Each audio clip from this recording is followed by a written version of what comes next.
Welcome, traveler. Today we're going to explore the life of one of the greatest generals who ever lived, Alexander the Great. This is his full story. As always, if you enjoy the video, please consider liking and subscribing, but only if you genuinely appreciate what I create here.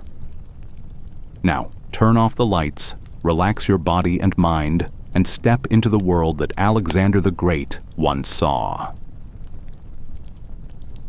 Imagine a world without maps.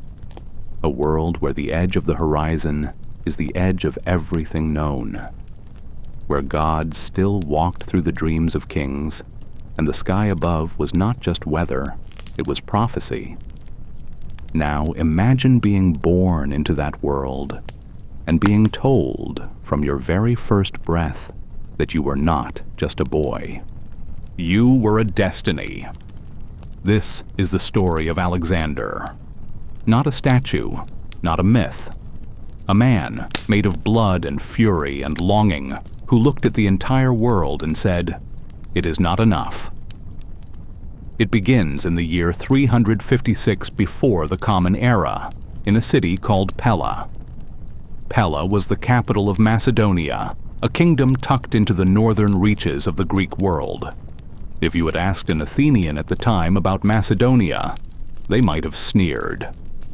They considered the Macedonians half barbarians, rough people, cattle herders, mountain folk who drank too much wine and did not conduct themselves with the refined grace of the great southern city-states. But Macedonia had something Athens did not: hunger. And on a warm night in late July, in the royal palace of Pella, a woman named Olympias screamed her way through the most consequential birth in the history of the ancient world. Her name, Olympias, suits her perfectly. She was not a quiet woman. She was a princess from the kingdom of Epirus, which lay to the west of Macedonia, along the rugged Adriatic coast. And she had come to the Macedonian court as a bride for its king, a man named Philip II. Philip was already a formidable figure. He had dragged Macedonia from a backwater into a military powerhouse through sheer strategic genius. He was clever, calculating, and charming, and he had an eye for women across every corner of the Greek world. He would marry, by some accounts, 7 times before his death. But Olympias was different. Olympias was intense in a way that made even soldiers uncomfortable. She was a devotee of the mystery cults, specifically the ecstatic rites of Dionysus, the god of wine and frenzy. She kept snakes, sacred snakes, which she allowed to coil around her body during religious rituals. She believed with absolute certainty that she communed directly with the divine. And she believed, from the moment of her son's conception, that the child she carried was no ordinary child. There is a story, and you must understand that in the ancient world, stories and history wore the same face. That on the night before Olympias and Philip were married, Olympias dreamed that a thunderbolt fell from the sky and struck her womb. The fire from that strike, in her dream, spread out in every direction, and then died. And Philip, for his part, dreamed that he sealed his wife's womb with a stamp, and the seal bore the image of a lion. Soothsayers interpreted these dreams in different ways, but Olympias had her interpretation. Her son's true father, she whispered, was not Philip.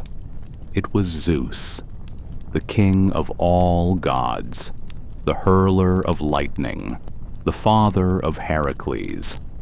Whether she truly believed this, or whether she used it as a weapon in the brutal politics of the Macedonian court, historians still debate. But the story took root, and young Alexander would water it for the rest of his life. On the night of Alexander's birth, the great temple of Artemis at Ephesus burned to the ground. One of the 7 wonders of the ancient world, reduced to ash and rubble. The Persian magi who attended the temple apparently ran through the streets in a panic, crying that a great disaster for Asia had been born that night. Whether that story is true or embellished matters less than what it tells us about how Alexander's world received him. He arrived as an omen. Philip was not in Pella when his son was born. He was away on campaign. He was almost always away on campaign. And when the messengers reached him with the news of the birth, he was simultaneously receiving reports of 3 military victories in the same week. His generals had won a great battle, his horse had triumphed at the Olympic Games, and a son had been born to him. 3 signs of fortune in a single moment. He named the boy Alexander. In Greek, the name means defender of men. He did not yet know how inadequate that name would turn out to be. The palace at Pella was not the marble-columned fantasy that later artists imagined. It was large and sprawling, built for function as much as beauty. A complex of rooms and courtyards where the royal household hummed with constant activity. Servants and slaves moved through corridors. Horses clattered in the stables. The smell of wood smoke and roasting meat drifted through the halls. And through all of this, a red-haired boy with mismatched eyes ran. Yes, mismatched eyes. Ancient sources describe Alexander as having one eye that was dark brown, nearly black, and one eye that was a pale, almost gray-blue. He was not a tall child. He was compact and quick, with a neck that he habitually tilted to the left, a habit he kept his entire life. His complexion was fair, flushed easily, especially when he was excited or angry. And his hair, described by those who knew him, was a warm, reddish gold, swept back from his forehead in the style of a lion's mane. He looked like a prince from a story. More importantly, he behaved like one. From the very earliest accounts of his childhood, what stands out about Alexander is not what he was given, but what he demanded. Where other noble children played at soldiers, Alexander organized other boys into armies and commanded them with surprising seriousness. Where other boys feared the dark, Alexander did not fear anything that he could see or name. What frightened him, and this is remarkable, was not danger. It was irrelevance. There is a famous story from when Alexander was about 7 or 8 years old. Philip had received ambassadors from Persia, the great empire to the east, the mightiest power in the known world, while he was away on campaign. Normally, children would not be present for such meetings. But Alexander found himself in the company of these Persian diplomats, and rather than shrink from them in awe, he peppered them with questions. Not childish questions, adult questions. How long is the road from the coast to the Persian heartland? What is the nature of the great king's army? What are the best routes through the mountains? The Persian ambassadors, experienced men who had met princes and potentates across the world, were reportedly astonished. They looked at this small, intense, red-haired boy and saw something that made them quietly uncomfortable. They saw ambition without a ceiling. His mother Olympias shaped him in ways that went far beyond politics. She filled his imagination with the great myths of the Greek world. She told him that his ancestor, through the royal line, was Heracles, the greatest of all heroes, the man who performed 12 impossible labors and earned a place among the gods. And through his mother's line, she told him he was descended from Achilles himself, the swift-footed hero of Troy, the man who chose a short and glorious life over a long and forgotten one. These were not bedtime stories meant to soothe a child to sleep. They were instructions, a blueprint. Olympias was telling her son exactly who he was supposed to become. And Alexander listened. He did not just listen. He absorbed. He memorized entire passages of Homer's Iliad. The great poet's work became his sacred text, the way a soldier carries a talisman. He identified so deeply with Achilles that he slept with a copy of the Iliad beneath his pillow, and beside it, reportedly, a dagger. Beauty and violence, side by side. Always with Alexander, these two things. Philip, despite his constant absence on campaign, recognized his son's extraordinary nature early, and Philip, whatever his faults as a husband and a father, was a man who understood talent. He was not going to squander what he saw in Alexander. When Alexander was around 13 years old, Philip made a decision that would change the course of world history. He went looking for a teacher. Not just any teacher. He wrote to the greatest philosopher alive at that time, a man whose name you almost certainly know. He wrote to Aristotle. Aristotle was then in his early 40s, at the peak of his intellectual powers. He had been a student of Plato, the great philosopher of Athens. He had spent years studying everything from biology to political theory, from rhetoric to astronomy. He was quite simply the most learned man in the Greek world. And Philip offered him, in exchange for tutoring his son, the rebuilding of Aristotle's home city of Stagira, which Philip himself had previously destroyed during a military campaign. It was, even by the standards of ancient political bargaining, a remarkable offer. Aristotle accepted. The arrangement they settled on was this. Philip built a sanctuary for Alexander's education in a place called Mieza, in the wooded hills of Macedonia. It was called the Nymphaeon, a place of shaded walks and cool stone benches, surrounded by trees. And there, for approximately 3 years, from around 343 to 340 BC, Alexander and a small group of noble companions sat at the feet of the greatest mind of their age. What did Aristotle teach him? Everything. Medicine. Aristotle himself was the son of a physician, and he taught Alexander enough about the body that Alexander would later in life sometimes prescribe treatments for his sick soldiers. Philosophy. The great questions of how to live, how to govern, how to think. Rhetoric. How to speak, how to persuade, how to command a room with words alone. Literature. They read together, deeply, through the great works. Ethics. How a man should behave, what virtues he should cultivate. And geography. Always geography. Aristotle had an obsession with the natural world, with the cataloging of everything that existed. He taught Alexander to see the world as a system, interconnected, observable, knowable.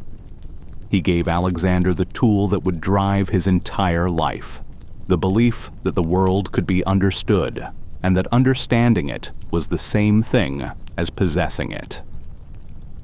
Aristotle also, it is said, gave Alexander a special edition of the Iliad, annotated in the philosopher's own hand. Alexander carried it with him for the rest of his life, to the ends of the earth.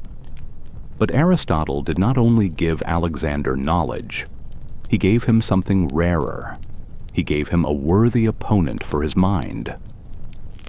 For the first time, Alexander encountered a man who could challenge him intellectually without fearing him. Aristotle did not bow before the prince. He argued with him. He pushed back. He told Alexander when he was wrong. Alexander chafed under this at times. He was not accustomed to being corrected, but he also recognized that Aristotle's corrections made him sharper. And sharpness, for Alexander, was always more valuable than comfort. The boys who studied alongside Alexander at Mieza would become some of the most important men in his later life. Hephaestion, who would become Alexander's closest companion. Some historians argue his great love was there. Ptolemy was there, the man who would one day rule Egypt. Cassander was there, a boy Alexander never much liked, and who would one day become one of his greatest enemies. Fate, assembling its pieces in a schoolroom in the Macedonian hills. There is a single morning in Alexander's boyhood that tells you more about who he was than almost anything else. He was 10 years old. His father, Philip, had been presented with a horse, a magnificent animal brought by a Thessalian trader named Philonacus. The asking price was 13 talents of silver. 13 talents was an enormous sum. A skilled craftsman might earn a talent in an entire year. 13 talents for a single horse suggested that this was no ordinary animal. The horse's name was Bucephalus. Bucephalus, which means ox head in Greek, likely a reference to a distinctive brand on his flank, or perhaps to the unusual broadness of his forehead. He was black as a moonless night, with a white star on his forehead, and he was enormous. More importantly, he was completely unmanageable. Philip's horsemen, experienced riders all, attempted to mount him one by one on the royal training ground in front of the assembled court. One by one, the horse threw them. He reared up. He kicked. He spun and bucked with furious energy. He refused every hand, every command, every approach. Philip, watching this spectacle, declared the horse useless. He ordered Philonacus to take the animal back. The price was not worth the trouble. And that is when 10-year-old Alexander spoke up.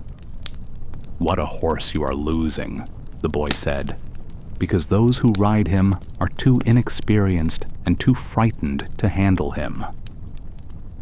The court went very quiet. Philip turned to his son with an expression caught somewhere between amusement and irritation. "You think you can do better than men who have ridden horses since before you were born?" "I know I can," Alexander said. Philip, as fathers sometimes do when a child's confidence exceeds all reason, made him a bet. If Alexander could ride the horse, he could keep it. If he was thrown, he would pay the price, 13 talents from his own allowance. The courtiers laughed. The price was impossible for a boy to pay. Alexander walked toward Bucephalus. And here is what he had noticed that no one else had. The horse was not mad. The horse was afraid. Specifically, the horse was afraid of his own shadow. Every time the riders had approached him from certain angles, the horse had seen the shadow moving beneath him and shied away in terror. The animal was not savage. It was startled. Alexander took the horse by the bridle and turned him to face directly into the sun. Now the shadow fell behind. Now there was no monster underfoot. He stroked the horse's neck, spoke to him softly, ran his hand along the flank, felt the trembling animal begin slowly to settle. And then Alexander vaulted onto the horse's back. Bucephalus exploded forward. The court gasped. The horse ran flat out, and Alexander did not pull the reins tight. He let him run, let him expend the terror, let him discover that the boy on his back was not a threat, but a companion. When Alexander finally turned the horse and came cantering back to the watching crowd, Philip was crying. Not from sadness, from something that looked, on the face of a Macedonian king, almost like awe. "My son," Philip reportedly said, "Macedonia is too small for you. you will need to find a kingdom worthy of you." He was 10 years old. Bucephalus would carry Alexander for the next 20 years, across 3 continents, through hundreds of battles, from the shores of Greece to the mountains of what is now Afghanistan. The horse became as famous as the man who rode him. Ancient sources describe Bucephalus as loyal to a degree that seemed almost supernatural. He would allow no one but Alexander to mount him once he was saddled for battle. When Alexander dismounted, the horse would stand still, waiting, as patient and sure as a mountain. When Bucephalus finally died, in 326 BC, at the age of approximately 30 years, an extraordinary age for a war horse, Alexander was devastated. He built a city on the banks of the Hydaspes River in what is now Pakistan, and he named it Bucephala, a city for a horse. But we run ahead of ourselves. The boy is still 10.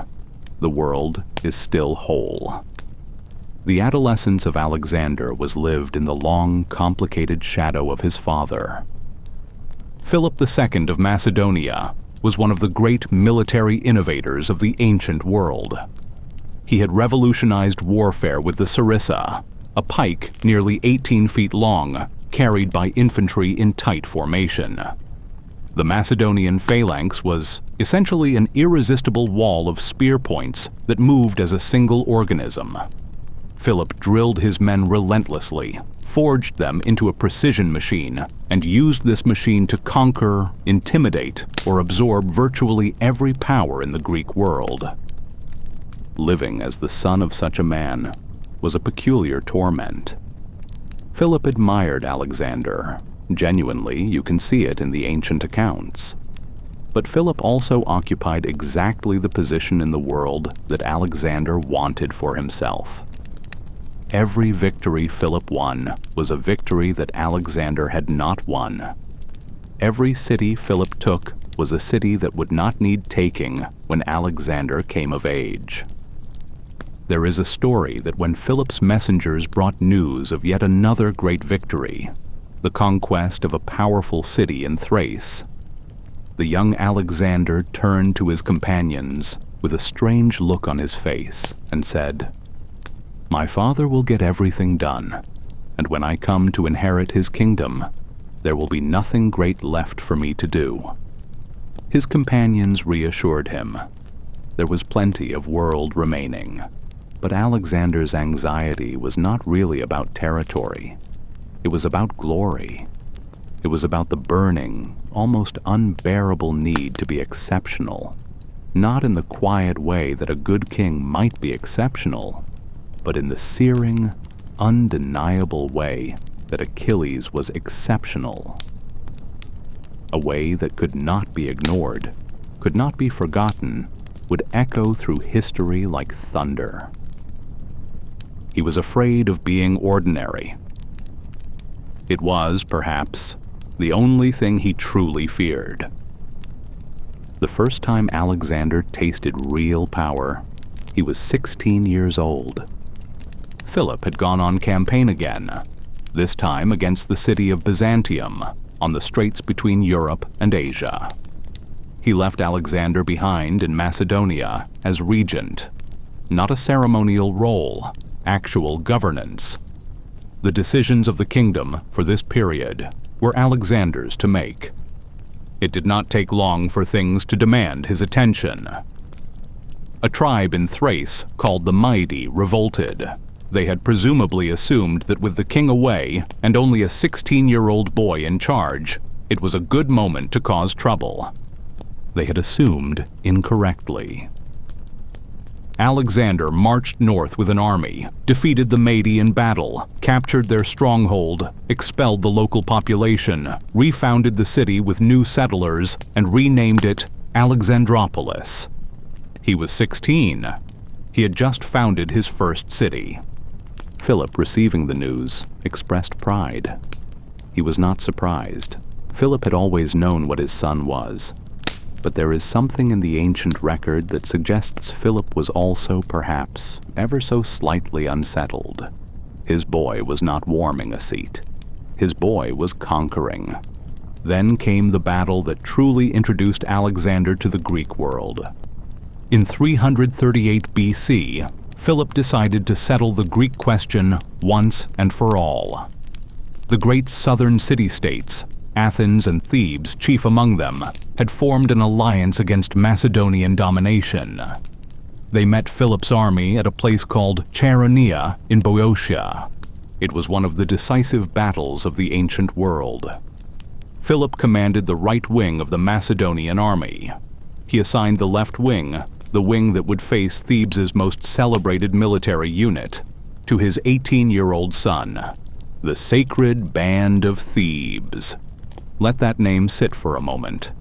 The Sacred Band of Thebes was 300 men, 150 pairs of lovers, bonded together on the theory that a man will fight to the death before he retreats in front of someone he loves. They had never been defeated. They were the finest infantry force in Greece. Alexander broke them. He led the companion cavalry, Macedonia's elite horsemen, in a devastating charge that shattered the Sacred Band's formation. While Philip held the Athenian forces in a slow, grinding pressure from the right, Alexander's cavalry on the left collapsed the Theban position entirely. The battle was over in a matter of hours. Ancient sources say the dead of the Sacred Band were found lying in ranks where they had fallen, face to face, not one of them having turned his back to the enemy. 300 men, dead in formation. Alexander reportedly wept when he walked among them. He had destroyed the finest soldiers in Greece, and he had wept for them. Both things were true at once, and both things were utterly, completely Alexander. Greece was now Macedonian territory, in all but name, and Alexander had proven, before the eyes of the entire Greek world, that he was not his father's shadow. He was his own light.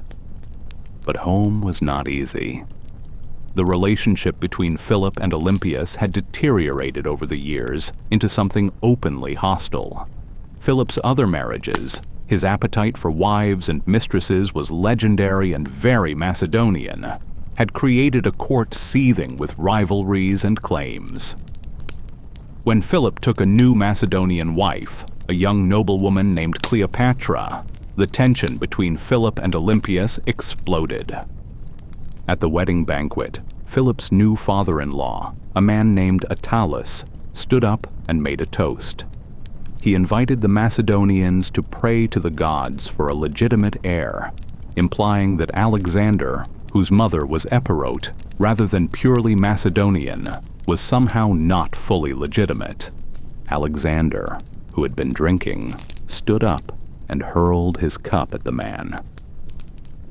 "What do you call me then, you scoundrel? A bastard?" Philip stood up as well and drew his sword. He actually drew his sword at his own son. But Philip had also been drinking, and as he strode across the room toward Alexander, he caught his foot, stumbled, and fell. Alexander looked down at his father, sprawled on the floor. Then he looked around the room.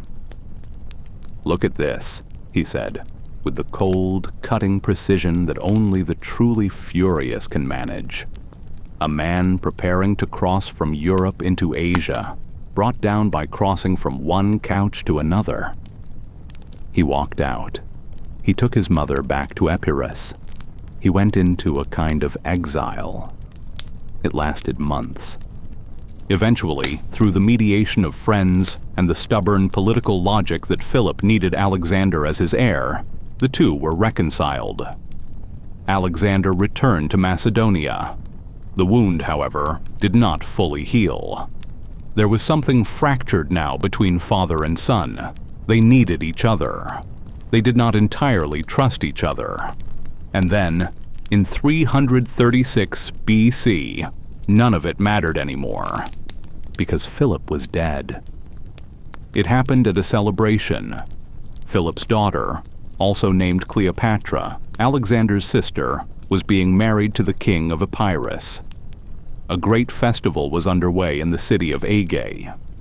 Philip entered the theater in a procession, wearing a white cloak, walking between his two most important bodyguards, projecting the image of a confident king at the height of his power. One of his bodyguards turned and drove a sword into his ribs. The bodyguard's name was Pausanias. The reasons for the assassination are murky and have been debated ever since. Pausanias had a personal grievance against Attalus, the same Attalus who had insulted Alexander at the wedding banquet, and claimed Philip had refused to give him justice. But rumor swirled then, and has swirled ever since, about whether Olympias had a hand in it, whether Alexander did, whether it was Persia financing discontent from afar.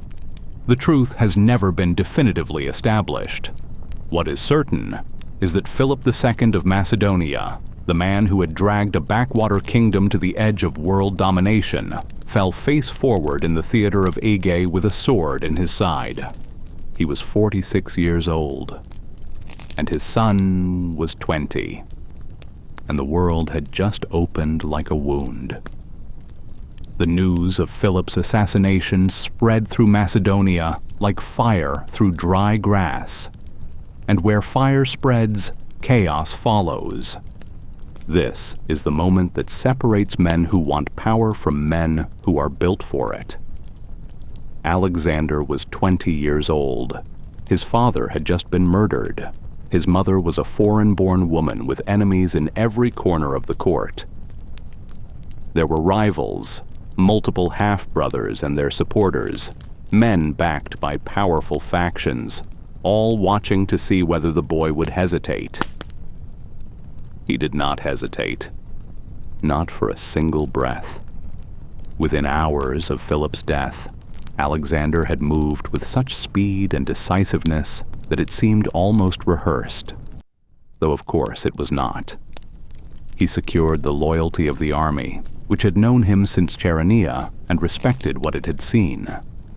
He had the most dangerous rivals eliminated before they could organize. He presented himself to the Macedonian assembly, where kingship was, in Macedonian tradition, affirmed by acclamation of the armed men, and he was recognized as king. In one day, he went from prince to king of Macedonia. The Greek city-states to the south, watching all of this, made a collective and catastrophic miscalculation. They assumed that Philip's death meant the end of Macedonian dominance.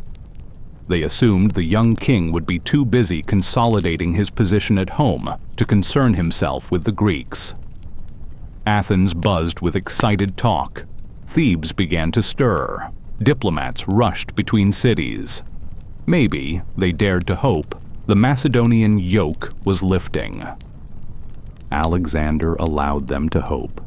And then, he marched south. He moved with such speed, the Macedonian army in this period could cover distances that seemed impossible to opposing commanders, a fact that would define his entire career.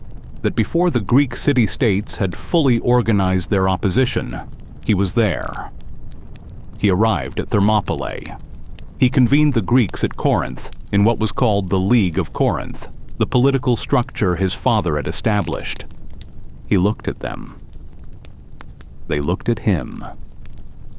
He was appointed, as his father had been, as the supreme commander of a Greek crusade against Persia. No negotiation, no extended deliberation. The boy was his father's son, but faster and more frightening in his certainty. After Corinth, a famous story. While Alexander was in the city, he went, as visitors often did, to find the philosopher Diogenes. Diogenes was the most radical of philosophers, a man who had rejected all social convention and lived in a large ceramic jar in a public square, owning almost nothing, saying whatever he liked to whomever he liked, regardless of their status. He was, in the ancient world, a kind of holy cynic, a man who believed that virtue was the only good and that the conventions of wealth and power were a kind of ridiculous pantomime. Alexander arrived with a retinue of generals and companions and found Diogenes lying in his jar, sunning himself. Alexander stood before him. Here was the king of Macedonia and captain general of Greece.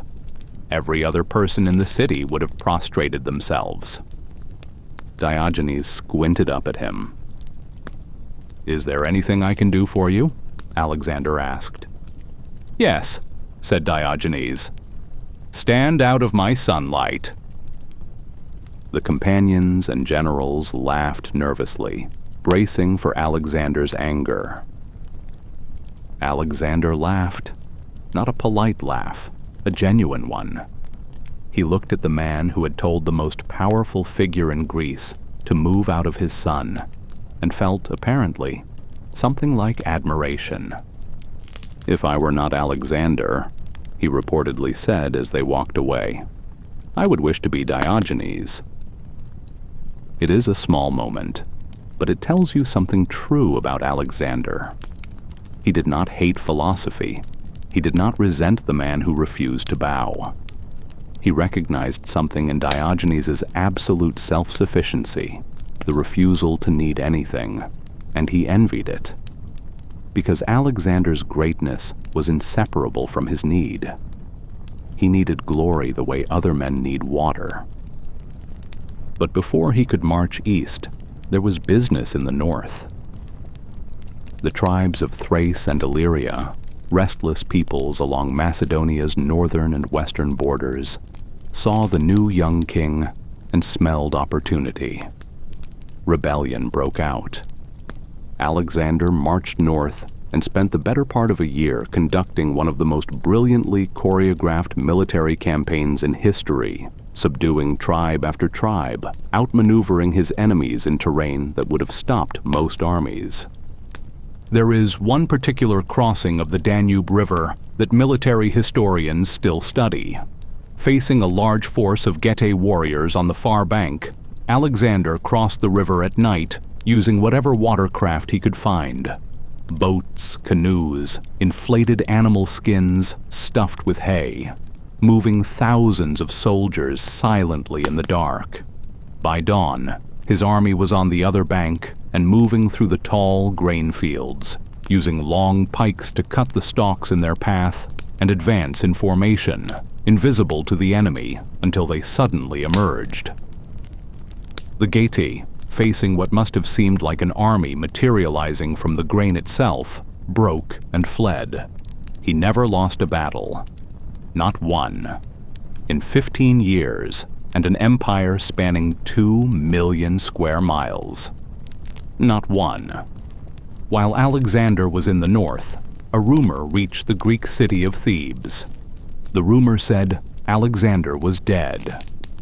In the chaos of a particularly fierce battle in Illyria, someone had seen the king fall, or thought they had, and the word spread southward. Thebes, always the most militarily confident of the Greek cities, used the rumor as cover to revolt. They seized the Macedonian garrison stationed in their citadel. They declared independence. They called on Athens and the other Greek cities to join them. Athens hesitated. A few other cities hesitated. They waited to see what would happen. What happened was Alexander. Within 2 weeks of the rebellion starting, a time frame that his enemies believed was physically impossible, given his last known position in the north, Alexander appeared at the walls of Thebes with his entire army. He gave the Thebans a chance to surrender peacefully. They refused. They shouted insults from the walls. The battle that followed lasted only a single day. Thebes was taken by storm. And then, Alexander made a decision that was calculated, cold, and absolutely deliberate. He asked the League of Corinth, the other Greek states, to decide Thebes' fate. He did not want the brutality to appear as his personal decision. He wanted Greece itself to pass the sentence. Greece passed the sentence. Thebes was to be destroyed. 6,000 Thebans were killed in the sack. 30,000 were sold into slavery. The city was razed. Only the temples of the gods and the house of the poet Pindar, whose work Alexander loved, were left standing. Every other wall, every home, every building reduced to rubble. The message echoed across the entire Greek world like a shout in an empty hall. This king was not a boy. This king was not even quite a man in the comfortable, knowable way that other men were men. Athens sent a groveling embassy. The other cities fell into immediate, profound silence. Nobody else revolted. Nobody else made trouble. The Eastern campaign could begin. Spring 334 BC. Alexander assembled his army at the Hellespont, the narrow strait of water that divides Europe from Asia. It is barely a mile wide at its narrowest point. The water is cold and dark and runs fast. On one side, everything familiar. On the other side, the continent of Asia, Persia, the world. He had approximately 37,000 men, infantry, cavalry, siege engineers, doctors, surveyors, botanists, historians. He brought scholars as well as soldiers, because Alexander never just wanted to conquer. He wanted to know. Before the crossing, Alexander did something that tells you everything about who he was. He sailed to the site of ancient Troy. Troy, the city of his hero Achilles. The city where the great war of legend had been fought, where glory and death had walked side by side for 10 years. He went ashore and made offerings at the tomb of Achilles. He ran a race around the tomb, naked in the ancient tradition. He anointed the gravestone with oil. He stood at the place where his hero had lived and died, and he made himself a promise.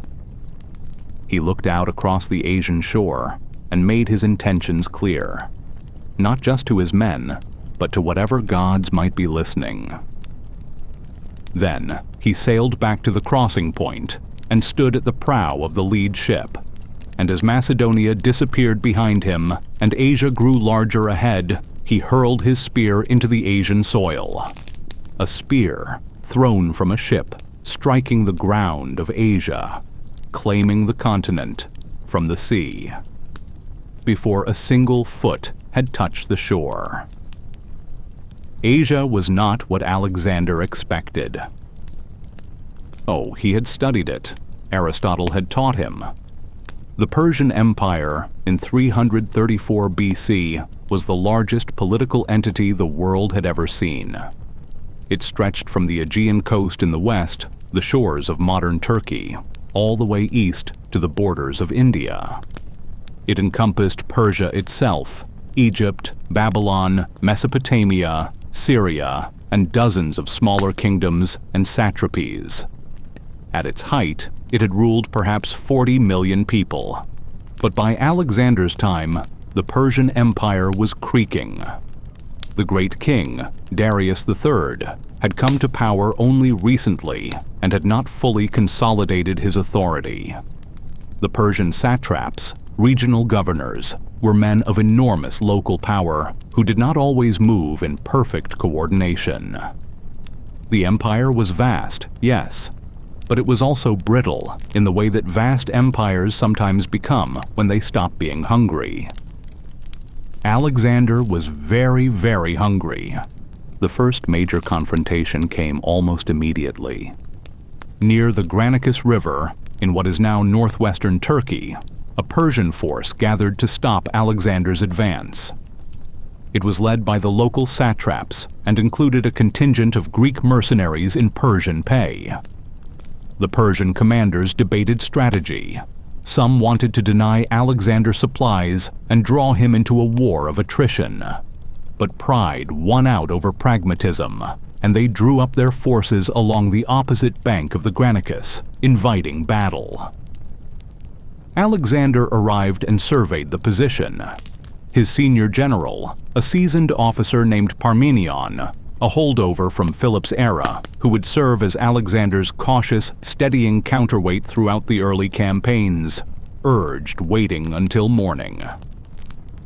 The river crossing, he said, was too dangerous in the late afternoon. Alexander listened.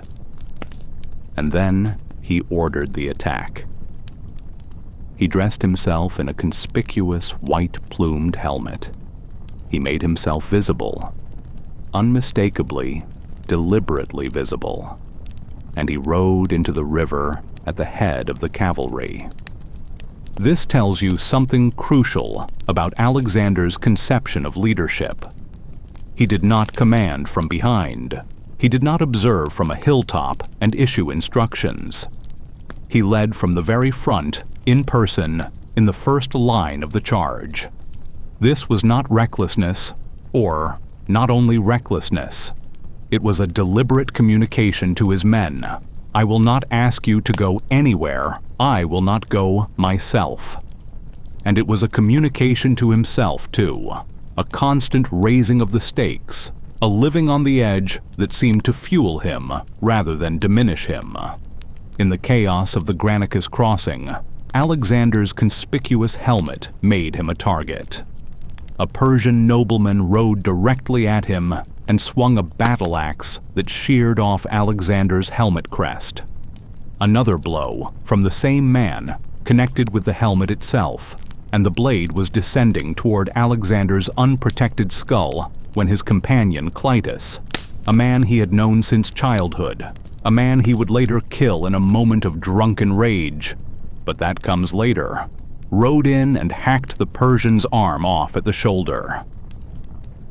Alexander killed the first man, saved by a sword stroke from killing. The Persian line broke. The Greek mercenaries in Persian employ were surrounded, captured, and sent back to Macedonia in chains, not as an act of mercy, but as a pointed statement. Greeks who fought for Persia against Greece were traitors. The Granicus was won, and Asia began to open. What followed in the aftermath of Granicus was something that military historians sometimes underappreciate: Alexander's political genius. As he moved down the Aegean coast of Asia Minor, the area we now call Turkey, city after city opened its gates to him. Because Alexander had a policy that was devastatingly clever, he presented himself not as a conqueror, but as a liberator. The Greek cities of the Asian coast had been under Persian rule for generations. Alexander told them they were free. He reduced their taxes. He installed democratic governments in cities that had had oligarchies. He restored exiles. He made himself in the hearts and minds of the local population the solution rather than the problem. For every city that welcomed him, there was an army that didn't need to fight. For every population that embraced him, there were supply lines that stayed secure. Alexander understood something that many conquerors never grasp. You cannot rule a vast empire through terror alone. You need the people to believe, or at least accept, that you belong. He was also meticulous about the temples and the gods. He made offerings at every significant shrine he passed. He made public displays of respect for local deities. He was not, despite what later legend sometimes suggests, a man who forced one religion onto the world he was taking. He accommodated. He absorbed. He added. The campaign moved south along the Aegean coast with impressive speed. There were sieges, Miletus, Halicarnassus, where the Persians resisted. These were hard fights. Halicarnassus in particular was a formidable fortress, and Alexander had to take it in stages over several weeks, street by street, in fighting that cost real blood. But he took it. By the end of 334 BC, most of the Aegean coast was under his control. He dismissed his Greek-allied fleet, an astonishing decision that baffled his advisors, on the grounds that he would defeat the Persian fleet by conquering its home ports. Rather than fight at sea, he would make the sea irrelevant by taking every harbor from which the enemy could operate. The logic was extraordinary, and it worked. He spent the winter of 334 to 333 BC consolidating his gains, organizing the governance of the territories he'd taken. He was already thinking, not just as a general, but as an administrator, putting systems in place, appointing governors, establishing tax structures. And he sent money home. Treasure captured from the Persian satrapies was shipped back to Macedonia. The campaign was already paying for itself. In the spring of 333 BC, he pushed inland. He came to a city called Gordium, the ancient capital of Phrygia, and there, in the city's main temple, was an object that had become famous across the Greek world: the Gordian knot. The story of the Gordian knot is this. An ancient Phrygian king named Gordius had tied an impossibly complex knot, joining the yoke of his ox cart to a post in the temple of Zeus. The knot was made of cornel bark and had no visible ends. An oracle had declared that whoever could untie this knot would become the ruler of all Asia. Alexander stood before the knot and studied it. He tried to find the ends. He couldn't. He studied it some more. Then he drew his sword and cut it in half. Or, in another version of the story, he found a hidden pin that released the entire yoke and unwound the knot in a single motion, without cutting at all. Both stories have the same point. The question everyone else was asking was, how do you untie this knot? Alexander asked a different question. What are the rules, and do they apply to me? That night, there was thunder and lightning, which the Macedonians and their accompanying seers took as a sign that Zeus approved. The rule of all Asia was his to claim. The inevitable confrontation with Darius III came in November of 333 BC at a place called Issus, on the narrow coastal plain where the mountains of Anatolia meet the Syrian coastline. Darius had assembled a vast army. Ancient sources give wildly varying numbers. Persians, it seems, always appeared more numerous in Greek telling. But even the most conservative estimates suggest Alexander was substantially outnumbered. What Darius had not done, however, was choose his ground wisely. He chose to give battle on a narrow coastal plain, hemmed in by mountains on one side and the sea on the other. This constricted space negated the advantage of Persian numbers. They could not outflank, they could not spread wide. They were pressed together, and a pressed-together army is an army that cannot use its size. Alexander recognized this immediately. He rode along the front of his army before the battle, speaking to the men. Not a speech exactly, but a series of personal acknowledgments. He called soldiers by name. He remembered their actions at Granicus and praised them specifically. He moved with a kind of burning, kinetic energy that the ancient sources describe repeatedly. He seemed to vibrate before a battle, as if too much electricity had collected in him and needed the release of combat to discharge. The battle began. Darius commanded from a great golden chariot at the center of the Persian line, surrounded by his royal bodyguard. Alexander, as always, led the companion cavalry himself on the right wing. The Persian left folded under Alexander's charge. He drove through the gap, turned, and rode toward the center, toward Darius himself. The ancient sources describe what happened next in vivid detail.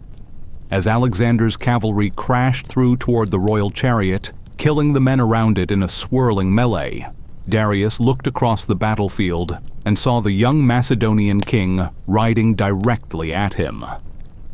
And Darius ran. He abandoned his chariot, leaped onto a horse, and fled. The flight of the great king collapsed the morale of the entire Persian force. 40,000, some sources say.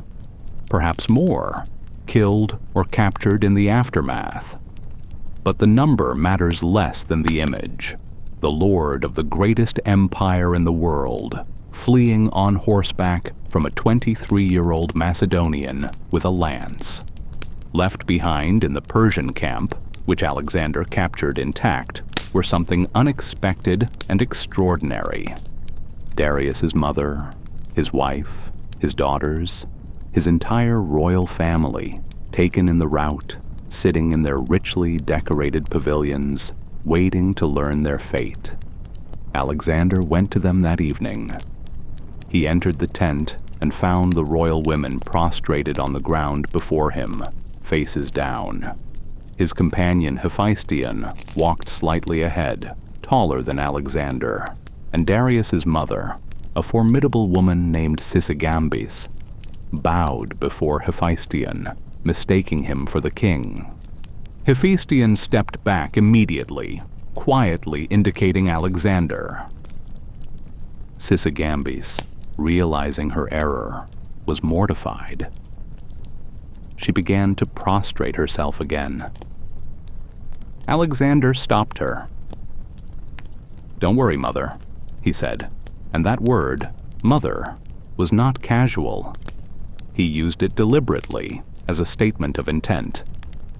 He is Alexander too.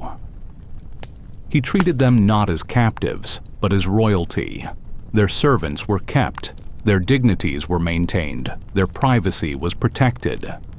He is recorded as having said that Persian women should not trouble Macedonian eyes, meaning they were not to be stared at, disturbed, or degraded. This was not mercy for its own sake. It was policy, brilliant and cold, and also, perhaps, somewhat genuine.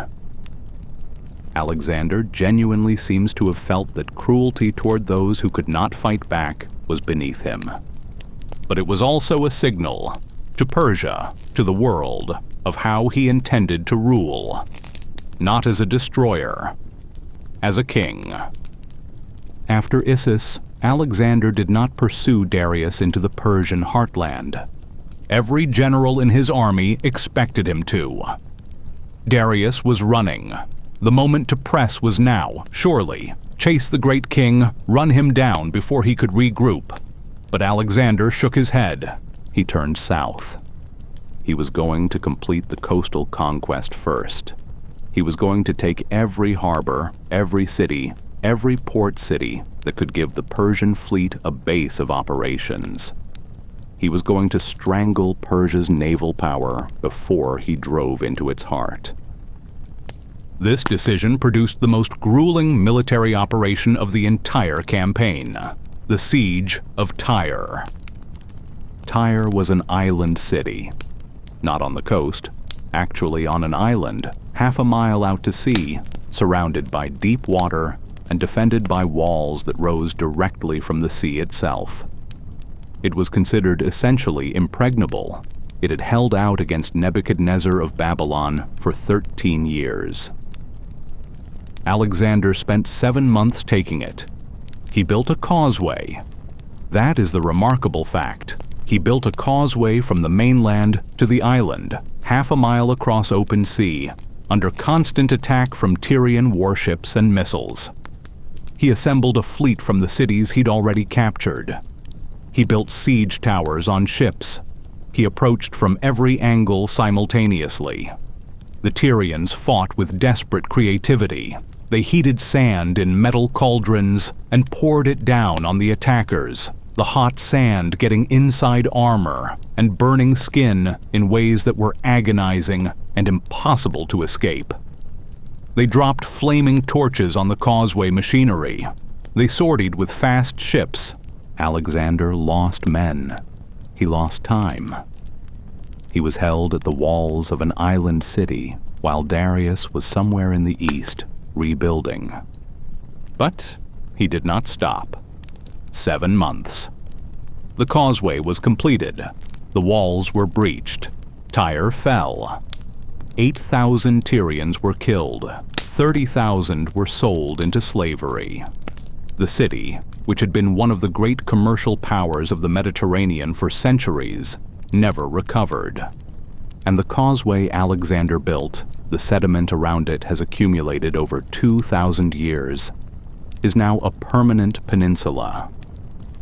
The island city of Tyre is today a peninsula city on the coast of Lebanon because of the earth and stone Alexander piled into the sea in 332 BC. He literally changed the geography. Gaza fell after another siege. Then, the army marched south and west into Egypt. Egypt was, even by the standards of the ancient world, ancient. The pyramids at Giza were already 2,000 years old.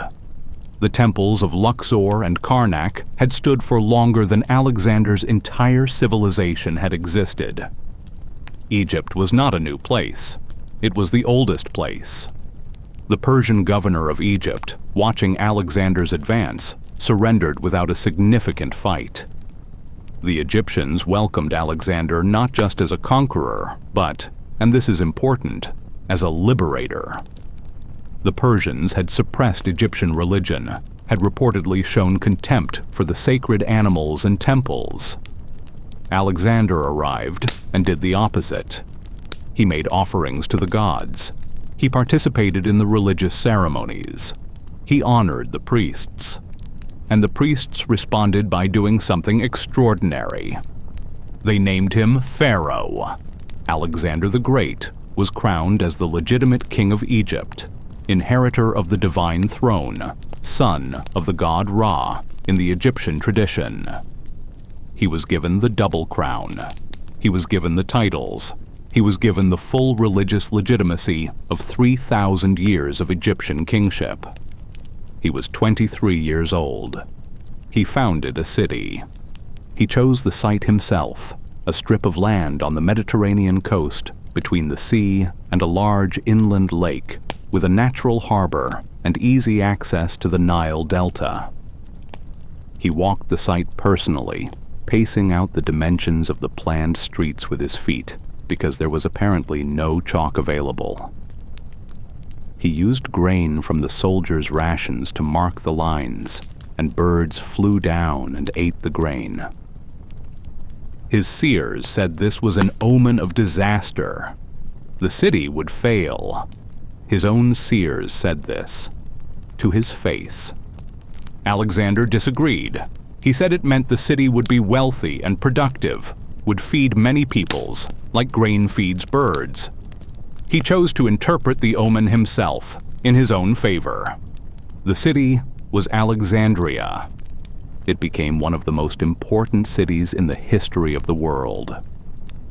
Its library, the Great Library of Alexandria, founded after his death by his successor Ptolemy, would for centuries be the repository of virtually all human knowledge.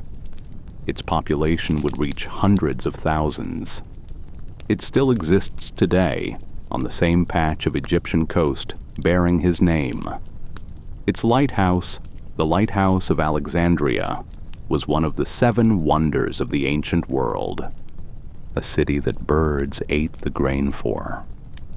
Then, Alexander made a journey that is, even by his standards, extraordinary. He decided to visit the Oracle of Ammon. The oracle was at a place called the Siwa Oasis, deep in the Libyan desert, nearly 300 miles west of the Nile Valley, through some of the harshest terrain on Earth. The journey was dangerous. The desert was merciless. Ancient sources describe the army losing their way, running low on water, before divine intervention, in the form of rain falling suddenly in the desert, or crows guiding them, depending on which account you read, led them to the oasis. The oasis of Siwa was green and lush and cool, a paradise hidden in the wasteland. Its spring water was cold in the morning and strangely warm at night. Palm groves and olive trees. The temple of Ammon stood at its center. Alexander went into the inner sanctuary alone. He did not bring scribes. He did not bring generals. He went in, and the priest, who, in the tradition of the Ammon oracle, represented the god speaking directly, addressed him.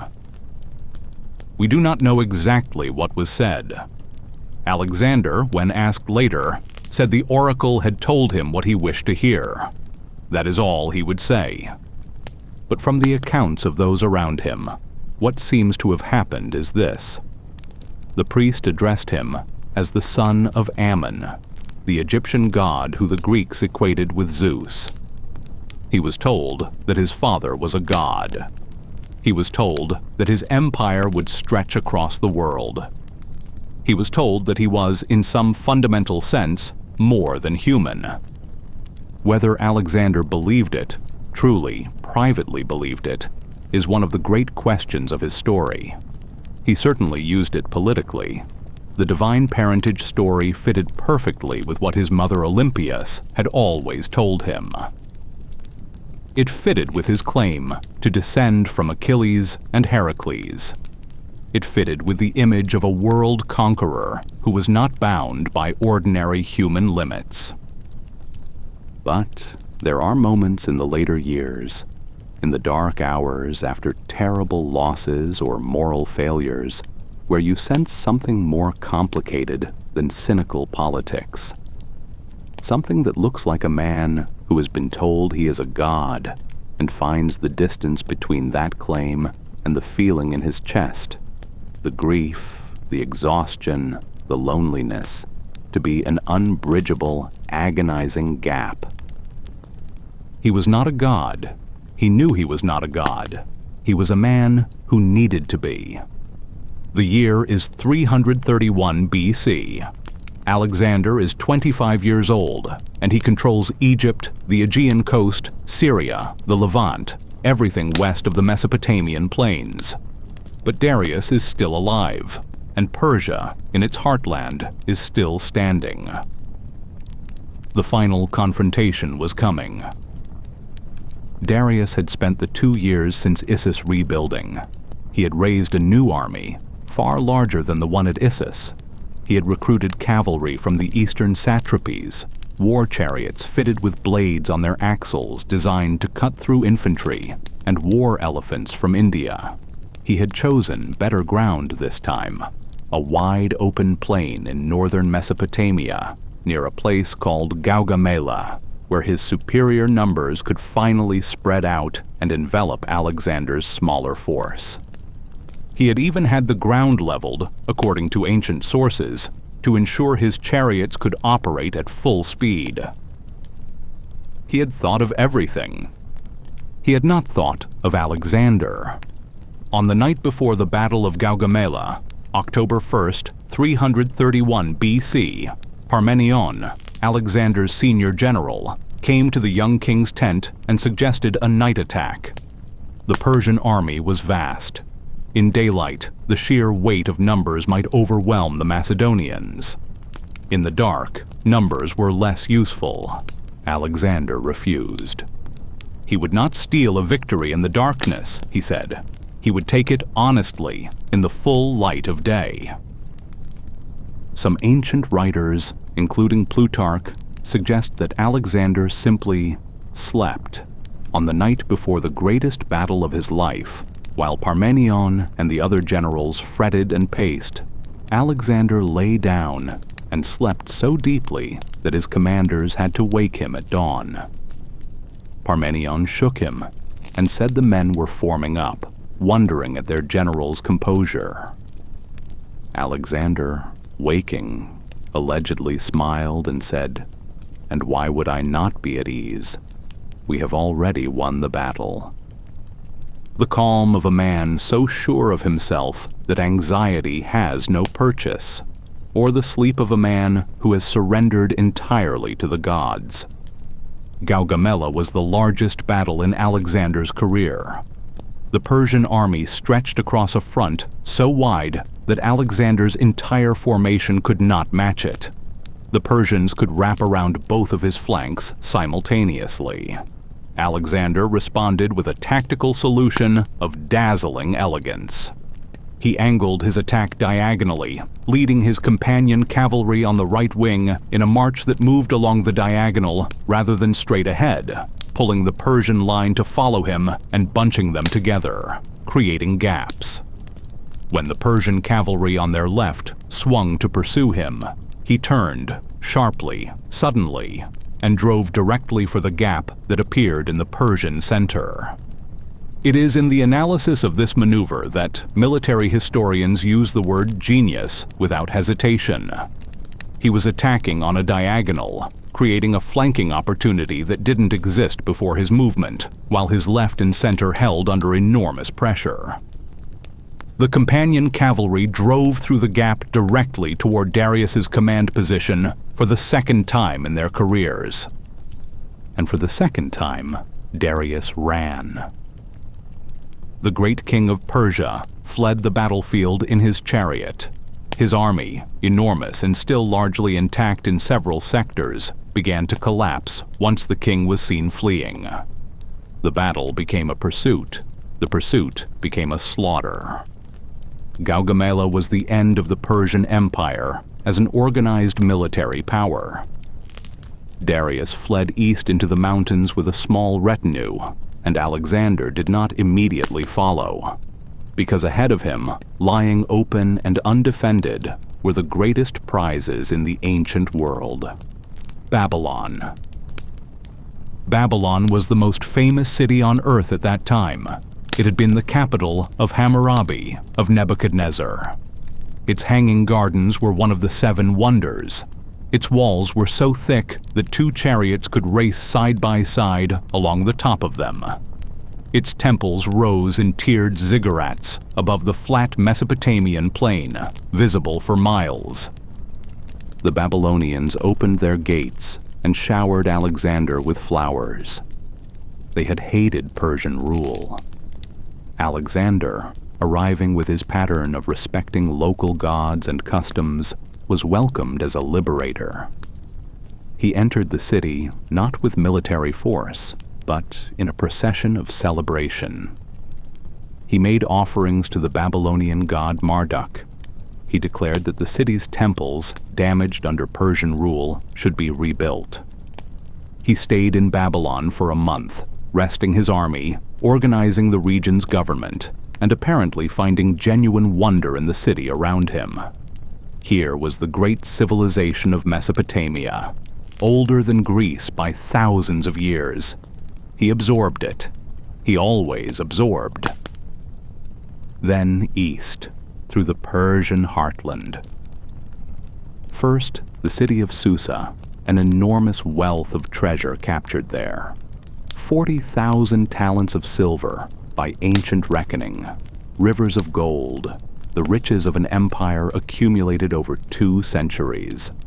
Alexander sent treasure home to Macedonia, constantly, simultaneously funding the campaign and building his empire's economic base.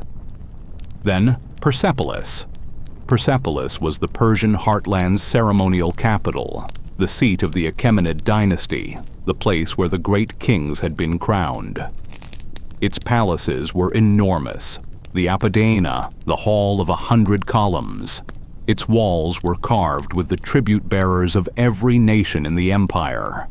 It was magnificent, and it was the symbol of everything Greek civilization had opposed for 150 years, since the Persians had burned Athens in 480 BC. And then, one night, at a party, there are always parties in Alexander's story, wine flowing and the fire of the moment rising higher than wisdom could follow. Something happened. The accounts differ in detail, but agree on substance. A woman named Thais, an Athenian courtesan who traveled with the army, stood up at the celebration and declared that it would be a finer thing than anything the Greeks had achieved to burn the palace of Xerxes, the king who had burned Athens. To put to the torch the symbol of Persian arrogance. The wine was flowing. The mood was high. Alexander was burning. He took a torch. He threw it himself. The palace of Persepolis burned. When he woke the next morning, sober and surveying the ruins, ancient sources describe him as having immediate regret. Whether he had planned it, a deliberate political statement, the burning of the Persian royal palace as a signal that the old empire was ended, or whether it was genuinely the impulsive act of a drunken knight, historians still debate. He may have felt both at once, the drunken impulse and the political clarity to recognize, even in the moment, that the impulse served a purpose. But the ashes did not unburn. Darius was still alive. Alexander now pursued him north and east into the mountains of what is now Iran. The pursuit was relentless. The Macedonians pushed themselves to physical extremes, sometimes abandoning heavy equipment and baggage to travel faster, soldiers sharing horses when animals gave out, pressing through desert and mountain. When they finally caught up, it was too late. Darius III, the last great king of the Achaemenid dynasty, was found dying beside a road in Parthia, stabbed by his own satraps who had decided a dead king was more useful to them than a living one. His kinsman Bessus had led the coup and declared himself the new great king. Alexander arrived at a cart beside the road and found the king of the greatest empire in history bleeding out in the dust. He covered Darius with his own cloak. There are moments in history that are not about politics or strategy. This was one of them. Alexander stood over the dying man who had been his great adversary, the focus of 2 years of continent-spanning campaign, and covered him with his cloak and stayed until he died. He then gave Darius a royal burial, full ceremony, full honors. He declared that Bessus, who had murdered his own king, was a criminal, and that hunting him down was a matter of justice, not conquest. He was the avenger of a king he had defeated. With Darius dead, Alexander could have stopped. He was already, by any reasonable measure, the most successful conqueror in history. He controlled Greece, Egypt, Persia, Mesopotamia, Syria, the entire civilized world of the Mediterranean and Middle East. No one in history had done what he had done at 26 years old. He could have stopped. He did not stop. He pushed east. And here, in the years 330 to 326 BC, the nature of the campaign shifted in ways that were subtle at first and then impossible to ignore. The conquest of Persia's heartland had been a campaign with a clear, remembered purpose: revenge for the Persian invasion of Greece, liberation of Greek cities, the settling of a century-old score. The soldiers had marched in that purpose, sustained by it. Now they were marching because Alexander said so. Into Bactria and Sogdiana, the regions of modern Afghanistan, Tajikistan, and Uzbekistan, through terrain that made the Greek and Persian campaigns look gentle. Into mountains that were genuinely alpine, cold in ways the Mediterranean soldiers had never experienced. Into deserts of wind-scoured rock and salt pan. Into the guerrilla war. The eastern satrapies did not fight like the Persians had fought. There were no great set-piece battles at Gaugamela. There were ambushes, raids on supply lines, disappearing into mountain valleys and reappearing miles away to strike.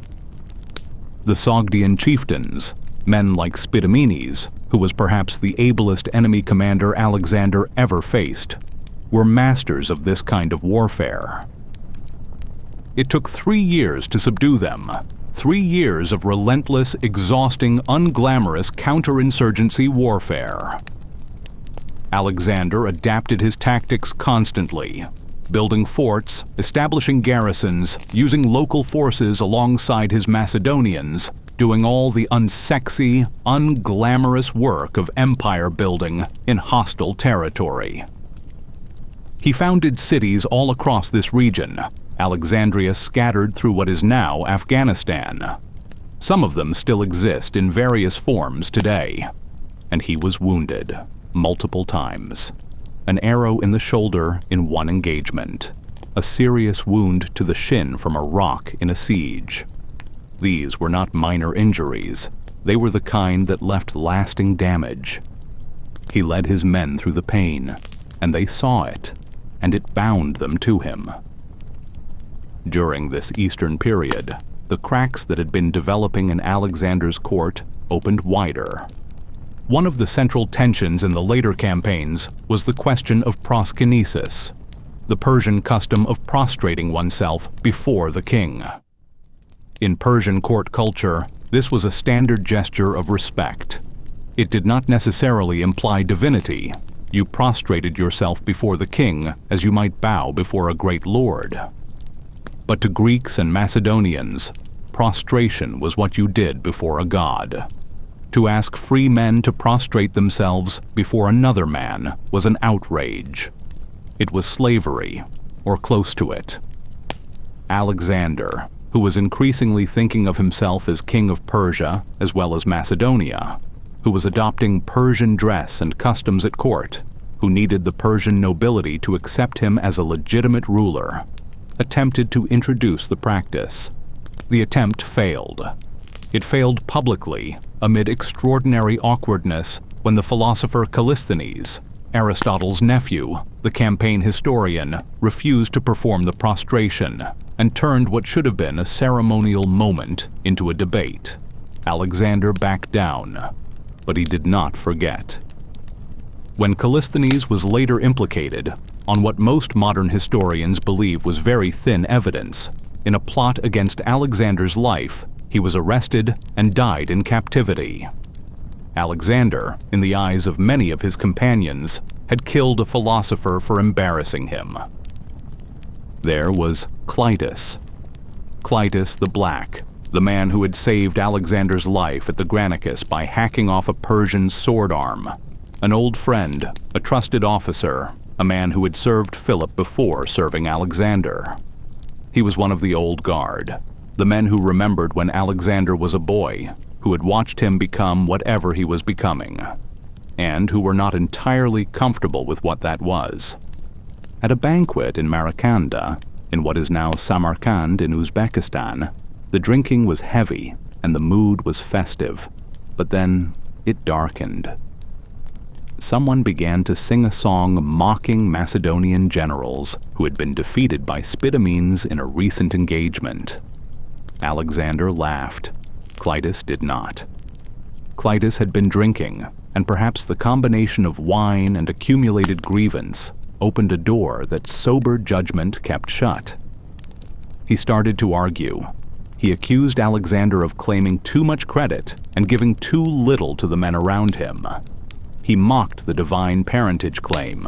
He said that Philip's victories were being sneered at. He said things that, in the overheated atmosphere of the court, were unsayable. Alexander reached for a spear. His companions grabbed him, wrestled it away, pushed him out of the room. They tried to calm him down. Clitus kept shouting. Alexander broke free and grabbed the spear from a guard. He ran Clitus through.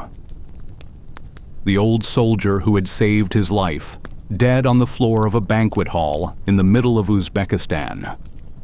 What followed was one of the most documented episodes of grief and self-loathing in the ancient sources. Alexander collapsed. He pulled the spear from Clitus's body and tried to turn it on himself before being restrained. He spent 3 days refusing to eat or drink, lying in his tent, crying, calling out Clitus's name. He called on the gods. he called on Aristotle to come and justify him. And knowing no answer was coming, he could not justify himself. He was talked out of the tent eventually by his philosophers and companions, who argued that a king at war cannot indulge guilt that prevents governance. The campaign could not stop for grief. He moved on. He always moved on. But something had happened that could not unhappen. The killing of Clytus, a man who had saved his life, killed in a drunken rage, sat in Alexander's story like a dark stain, and he knew it, and those around him knew it, and the silence around it was its own kind of weight. Then India. In 326 BC, Alexander crossed the Hindu Kush, enormous mountains, snow-covered even in spring, requiring his army to carry supplies because nothing grew, and descended into the Punjab, the rich river country of what is now northern Pakistan and northwestern India. The Indians they encountered were unlike anyone the Macedonians had faced before. They rode war elephants. Elephants in battle are terrifying. The noise, the sheer physical mass, the way they could simply walk through infantry formations. The horses of Alexander's cavalry would not approach them. Entirely new tactics were required. The local king of the Punjab, a man the Greeks called Porus, met Alexander on the banks of the Hydaspes River in one of the most tactically complex battles of the entire campaign. Porus himself was described as a remarkable figure, reportedly nearly 7 feet tall, riding an enormous elephant, commanding his forces with great composure, even as Alexander's cavalry found ways around and through his elephant corps. Alexander won. He always won. But the battle was harder than almost anything before, and the admiration he felt for Porus was genuine. When the captured king was brought before him, and Alexander asked how he wished to be treated, Porus answered without hesitation, "As a king." Alexander restored him to his kingdom and made him an ally. Beyond the Hydaspes, more river crossings, more kingdoms, more battles. But then, the Hephaestus River. And at the Hephaestus River, in the summer of 326 BC, something unprecedented happened. Alexander's army stopped, not because they were defeated, not because the enemy was too strong, because the men refused to go any further. They had been marching for 8 years. They were in a country their families did not know, far from a home some of them had not seen since they were young men. They had crossed deserts and mountains and seas. They had fought through summer heat and winter blizzard. They had won every battle. They had given everything. And beyond the Hephaestus, Alexander's scouts reported, lay more kingdoms, more armies, more rivers, and beyond those, more of the same. The world did not end anywhere Alexander could see. The army sat down. Alexander went into his tent for 3 days.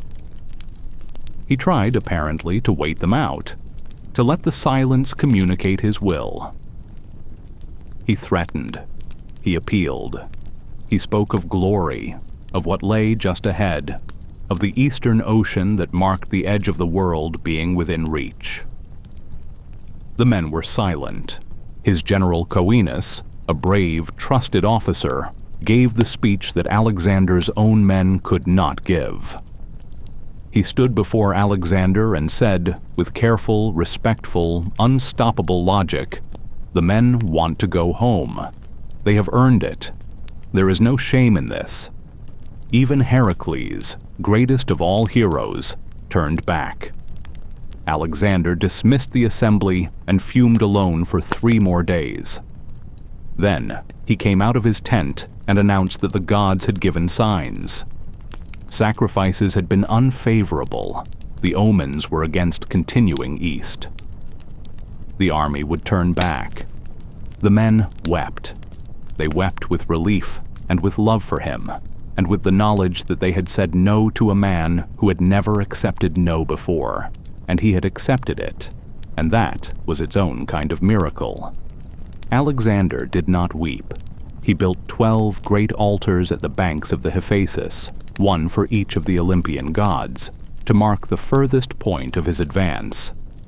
And then he turned west. The journey home was not gentle. Alexander chose to return by sea and land simultaneously, splitting his forces. He himself led a portion of the army through the Gedrosian Desert, the great coastal desert of what is now southern Pakistan and southeastern Iran, a route that ancient sources described as a deliberate test. He had heard that the Persian queen Semiramis and the Persian king Cyrus the Great had both attempted this crossing and lost most of their armies in the attempt. He would do it. It was a catastrophe. The Gedrosian desert was merciless, blazing sun, little water, no food to forage. Men died of heat and thirst. Horses died. Some sources suggest he lost more soldiers in the Gedrosian crossing than in many of his battles combined. Women and children who had been following the army as camp followers were swept away by a sudden flash flood at night. It was raw, brutal, unglamorous death, the kind that has no poetry. Alexander survived it. He walked alongside his men and refused special treatment. When water was found, and a soldier brought him a helmet full to drink, Alexander poured it out on the ground in front of the whole army. If everyone could not drink, he would not drink. His men, watching him pour out the water, reportedly cheered louder than they had cheered at any victory. When they reached Persia again, Alexander spent a period of reorganization that revealed both his vision and the tensions that had accumulated over 10 years. He held a great banquet at Susa, actually a mass wedding. He married a daughter of Darius III, Statira, and also a daughter of Artaxerxes III, Parysatis, simultaneously, binding himself ever more deeply to the Persian royal line. He also encouraged his senior commanders to take Persian wives, and 10,000 of his Macedonian soldiers took Persian or Iranian women as formal partners. He gave them all dowries from the royal treasury. He was building something, not just an empire, a fusion, a world where Macedonia and Persia were not conqueror and conquered, but a single thing. He had new Persian and Iranian soldiers trained in the Macedonian style and incorporated into his regiments. This provoked the crisis that had been building for years. His Macedonian veterans revolted, not in the military sense. They did not take up arms against him, but they mutinied in the way soldiers mutiny when they have grievances too large to contain. They demanded dismissal. They said he could fight his wars with his new Persian friends since he cared more for them than for his Macedonians. They were bitter and loud and wounded. Alexander's response was extraordinary. He gathered them together and delivered a speech that ancient sources preserved at length. One of the most remarkable speeches in the ancient record. He reminded them of everything they had been together. He listed what Philip had built and what they had built beyond that. He told them he had eaten the same food and marched the same ground and slept in the same weather. He reminded them that he had been wounded as they had been wounded, that his body bore the same scars. And then he released them. He told them to go. All who wanted to leave could go home to Macedonia and tell people there that they had left their king while he finished the job with the strangers they despised. He walked away from them. They broke. They wept. They gathered outside his tent, calling for forgiveness. He came out and made peace. He wept too. Men who had known him for 15 years, who had gone with him to the end of the world, pressed around him, each trying to touch him, and he touched them back. And if there was politics in it, there was also something that went beyond politics. These men had given him their lives. He had given them the world. Neither had anything left to give the other, and yet neither could let go. In 324 BC, the greatest personal loss of Alexander's life occurred. Hephaestion died. Hephaestion, the companion who had been there from the beginning. The man Alexander had loved in whatever the truest sense of that word means. The friend who had studied beside him under Aristotle, who had ridden into every battle, who was the only person on earth who could say anything to Alexander and be heard without fear. When Olympias had written to Alexander complaining about Hephaestion's influence at court, Alexander had written back, "You know Hephaestion is also Alexander.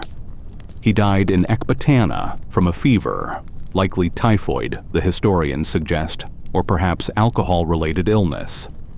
He had apparently been recovering, and Alexander had ridden ahead to attend to military matters. And then the news came. Hephaestion was dead. Alexander's grief was unlike anything the ancient sources had ever recorded in a living man. He threw himself on the body and lay there, weeping, refusing to move, for most of a day. He had the manes and tails of all the horses in the army cut short in mourning. He had the battlements of the nearby city torn down.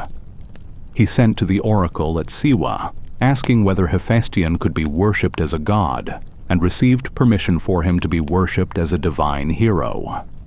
He commissioned a funeral monument of extraordinary scale and expense, a tiered structure that would have been one of the largest ever built, though it was never completed. He fasted for 3 days.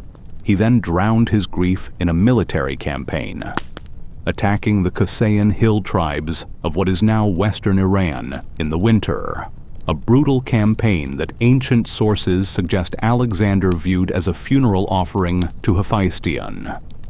He killed with the fury of grief. He founded towns and named them for the dead man. And then he rode to Babylon.